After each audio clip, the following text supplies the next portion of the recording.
Bollywood gangster, घर के बाहर फायरिंग और फिर एक ऐसा एनकाउंटर जिसने यूपी से लेकर दिल्ली और हरियाणा तक की पुलिस की कहानी बयां कर दी। ये कहानी शुरू हुई थी बॉलीवुड एक्ट्रेस दिशा पाटनी के घर से और खत्म हुई गाजियाबाद की सड़कों पर गोलियों की तड़तड़ाहट के साथ। कौन थे वो शूटर जिन्होंने एक बॉलीवुड स्टार के परिवार को डराने की हिमाकत की?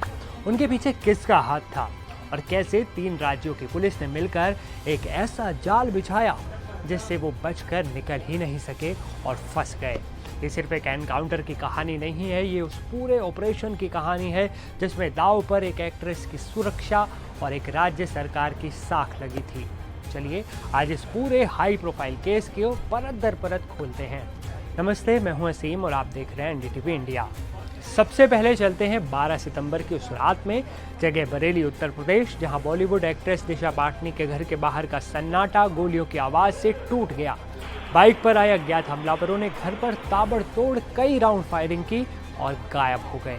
व्हाइट अपाचे पर आए थे। मकसद साफ था, दहशत फैलाना और शायद एक बड़ी वसूली की नींव रखना, क्योंकि इस फायरिंग के पीछे नाम जुड़ रहा था देश के सबसे कुख्यात गैंग्स में से एक रोहित गोदारा और गोल्डी बराड़ का। एक बॉलीवुड एक्ट्रेस के घर पर फायरिंग की खबर ने खलबली मचा दी। मामला सीधा मुख्यमंत्री योगी आदित्यनाथ तक पहुंचा और सीएम योगी ने साफ निर्देश दिए कि अपराध के प्रति 0 टॉलरेंस रखना है और इस मामले में तुरंत और सख्त एक्शन होना चाहिए। ये भी सीएम योगी ने साफ कर दिया और यहीं से शुरू हुआ एक बड़ा ऑपरेशन। जैसे ही सीएम का आदेश आया, यूपी पुलिस और एसटीएफ मिशन मोड में आ गई, सब एक्टिव हो गए। ये कोई आम केस नहीं था, इसलिए इसे सुलझाने के लिए 1 नहीं 2 नहीं बल्कि 3 राज्यों की सबसे एलीट पुलिस टीमों ने हाथ मिलाया।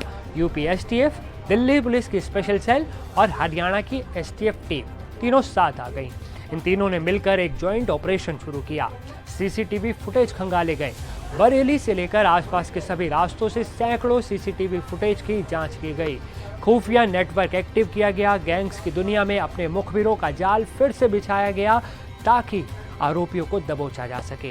रिकॉर्ड्स का मिलान हुआ, पड़ोसी राज्यों के क्रिमिनल रिकॉर्ड्स को खंगाला गया और बहुत जल्द पुलिस को वो सुराग मिल गया जिसका उन्हें इंतजार था। शूटरों की पहचान हो गई। एक था हरियाणा के रोहतक का रविंदर और दूसरा सोनीपत का अरुण। दोनों ही गोदारा और बराड़ गैंग के एक्टिव मेंबर थे और रविंदर का तो पुराना आपराधिक रिकॉर्ड भी रहा है।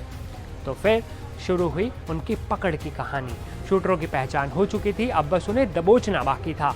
पुलिस को खुफिया जानकारी मिली कि दोनों शूटर गाजियाबाद के ट्रोनिका सिटी इलाके में छिपे हैं, वो वहां से गुजरने वाले हैं। तीनों राज्यों की जॉइंट टीम ने मिलकर एक चक्रव्यूह तैयार किया और इलाके की घेराबंदी कर दी। पुलिस ने जब उन्हें सरेंडर करने को कहा तो उन्होंने पुलिस टीम पर ही फायरिंग शुरू कर दी, वो भी हाईटेक हथियार से। दोनों तरफ से गोलियां चली। इस मुठभेड़ में दिल्ली पुलिस स्पेशल सेल का एक जवान भी घायल हो गया, लेकिन पुलिस की जवाबी कार्रवाई में दोनों शूटर रविंदर और अरुण गंभीर रूप से घायल हो गए।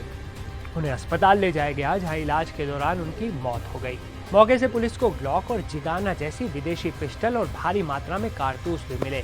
सुनिए जरा पुलिस की बात। टेक्निकल एनालिसिस से ये एस्टैब्लिश हुआ कि इस घटना को जो 2 लोगों ने कारित किया था वो रविंदर, जो कि रोहतक का रहने वाला है, और अरुण, जो कि यहाँ सोनीपत का रहने वाला है। इन 2 लोगों ने वो घटना कारित करी है। जब इसको रोकने का प्रयास किया गया और इसको चेतावनी दी गई रोकने के लिए, तो इसने पुलिस की टीम पर घातक तरीके से फायरिंग करी।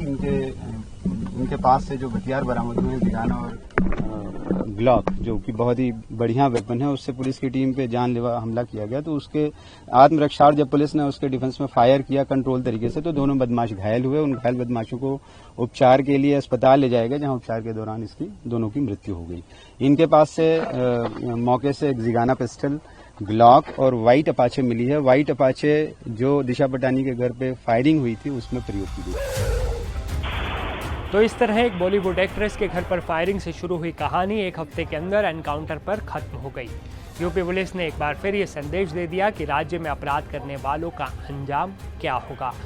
लेकिन ये कहानी अभी पूरी तरह खत्म नहीं हुई है, क्योंकि जांच अब भी जारी है ताकि इस गैंग के बाकी फरार सदस्यों को भी पकड़ा जा सके। ये एनकाउंटर भले ही 2 शूटरों का खात्मा हो, लेकिन ये उस बड़ी लड़ाई का एक हिस्सा है जो पुलिस और संगठित अपराध के बीच चल रही है।